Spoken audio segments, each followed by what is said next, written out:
بسم اللہ الرحمن الرحیم۔ السلام علیکم۔ آپ دیکھ رہے ہیں شیراز انفو۔ آج کی ویڈیو میں ہم آپ کو بتانے والے ہیں علامہ خادم حسین رضوی کے حالات زندگی کے بارے میں، جن کا گزشتہ رات انتقال ہوا۔ علامہ خادم حسین رضوی ایک پاکستانی دائیں بازو کے بنیاد پرست مبلغ تھے جو تحریک لبیک پاکستان کے بانی تھے۔ تحریک لبیک پاکستان ایک سخت گیر مذہبی سیاسی تنظیم جو سن 2015 میں قائم کی گئی تھی، جس کے پلیٹ فارم پہ پاکستان کے توہین مذہب کے قانون میں کسی بھی تبدیلی کے خلاف احتجاج کیا جاتا ہے۔ مولانا خادم حسین رضوی اردو، پنجابی، عربی اور فارسی زبان میں روانی رکھتے تھے۔ وہ ہمارے پیارے پیغمبر حضرت محمد صلی اللہ علیہ وسلم کے دفاع میں تقریر کرنے کے لیے اور قرآن و حدیث کے علاوہ امام احمد رضا خان بریلوی اور علامہ محمد اقبال کی شاعری کے حوالے سے بھی مشہور تھے۔ خادم حسین رضوی 1966 میں پنجاب کے ضلع اٹک کے پنڈ گھیب کے علاقے میں پیدا ہوئے تھے۔ انہوں نے جہلم میں حفظ کلاس شروع کی۔ اس کے بعد انہوں نے جامعہ نظامیہ لاہور میں داخلہ لیا۔ وہ حافظ قرآن اور شیخ الحدیث تھے۔ سن 2006 میں راولپنڈی سے لاہور جاتے ہوئے ڈرائیور کے سو جانے کی وجہ سے ان کی گاڑی کو ایک خطرناک حادثہ پیش آیا، جس کے باعث ان کی دونوں ٹانگیں ضائع ہو گئیں اور وہ مستقل طور پر ویل چیئر پر آ گئے۔ 2015 میں انہوں نے تحریک لبیک یا رسول اللہ کے لیے ایک سیاسی محاذ تحریک لبیک پاکستان کے نام سے ایک سیاسی جماعت کی بنیاد رکھی۔ ممتاز قادری کی وفات کے بعد TLP یعنی تحریک لبیک پاکستان وجود میں آئی۔ ممتاز قادری نے اس وقت کے پنجاب کے گورنر سلمان تاثیر کو توہین رسالت کے قوانین کی مخالفت کرنے پر قتل کیا اور اس کے بعد شہرت پائی۔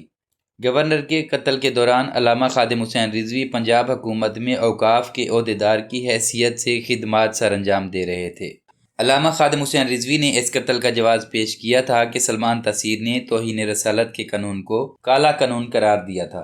توہین رسالت کے قانون کے حق میں اپنے خیالات کو پھیلانے اور باز رکھنے سے باز آنے کے لیے انہیں انتباہی نوٹسز دیے گئے تھے، لیکن ان کے انکار سے انہیں عوامی ملازمت سے ہٹا دیا گیا تھا۔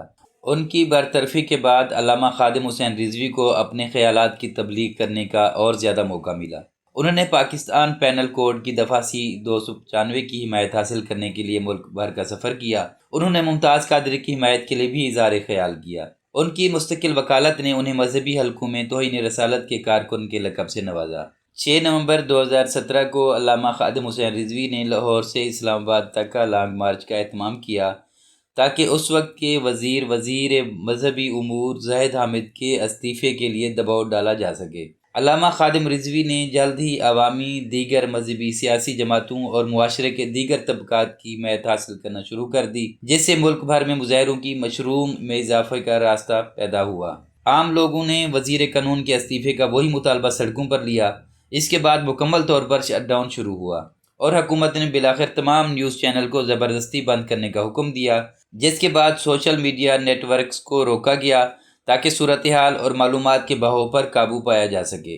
اس سے کراچی، راولپنڈی، اسلام آباد، لاہور اور پنجاب کے کچھ دیگر شہروں میں تباہی اور الجھن پیدا ہوئی۔ آخرکار دیر شام تک آرمی چیف نے مداخلت کی اور دونوں فریقوں سے تحمل کا مظاہرہ کرنے کو کہا۔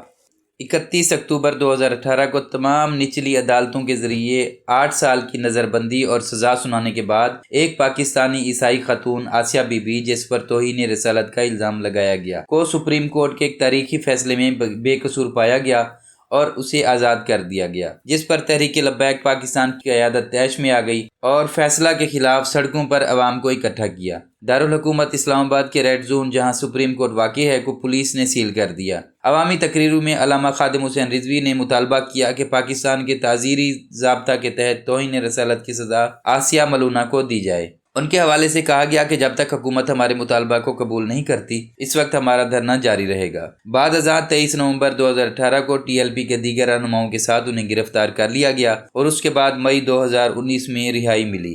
19 نومبر 2020 کو علامہ خادم حسین رضوی کو طبیعت خراب ہونے کے باعث لاہور کے شیخ زاید ہسپتال میں لے جایا گیا، مگر ان کی طبیعت سنبھل نہ سکی اور اسی رات 8:48 پہ وہ انتقال کر گئے۔ انتقال کے وقت ان کی عمر 54 سال تھی۔ انہوں نے 3 کتابیں تصنیف کیں، جس میں تیاسیر ابواب الصرف، تعلیمات خادمیہ اور فضائل درود شامل ہیں۔